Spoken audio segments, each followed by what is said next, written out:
In principle, the piece of legislation we need to bear in mind in the English context is the Abortion Act 1967. Abortion, to start with, is a criminal offense, but it provides the medical professionals with a defense for what is otherwise a crime. This stark contrast between the wording of the act on the one hand and the much wider social context in the English nation. Why do I mention this? Because if we read in isolation the 1967 Act, in reality, women in the United Kingdom have no right to abortion. It is only available at the discretion of doctors. However, if we read the 1967 Act in conjunction with the policies and procedures of the NHS, the British Medical Association and Nursing and Midwifery Council, abortion is available on demand to anyone with the capacity to opt for it. Then in the mindset of most British people, abortion is a right, despite the fact that the letter of the law suggests otherwise. I would like to discuss the whole issue of conscientious objection to abortion.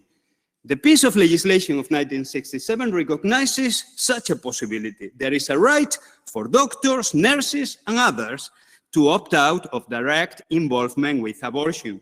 And the most important section that all of us need to bear in mind when we approach the English legal framework is Section 4 of the Abortion Act.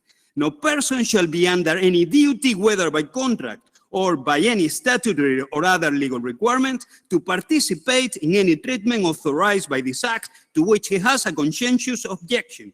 However, arguably, this does not extend to the indirect involvement of people, for instance, admin tasks or managing other members of staff. And this has given rise, obviously, to some discussion.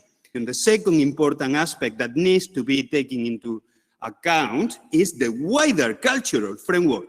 Because in the United Kingdom, in the English nation where I have the pleasure to live, there remains cultural association between a conscientious objection to abortion and minority groups already subjected to prejudice and discrimination within the English society.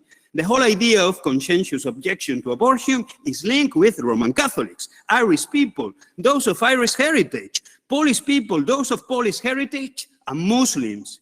Then individuals, they're exercising their Section 4 right to opt out may experience, and this is a reality, increased social stigma and pressure as a result of the association between a marginalized group and a minority ethical stance. Then irrespective of whether or not the legal framework can be satisfactory, I think the whole social context must definitely be taken into account. Some lessons can be learned about the response to abortion and also conscientious objection to abortion in relation to euthanasia, even though I am at pains to stress that they are two very, very different realities.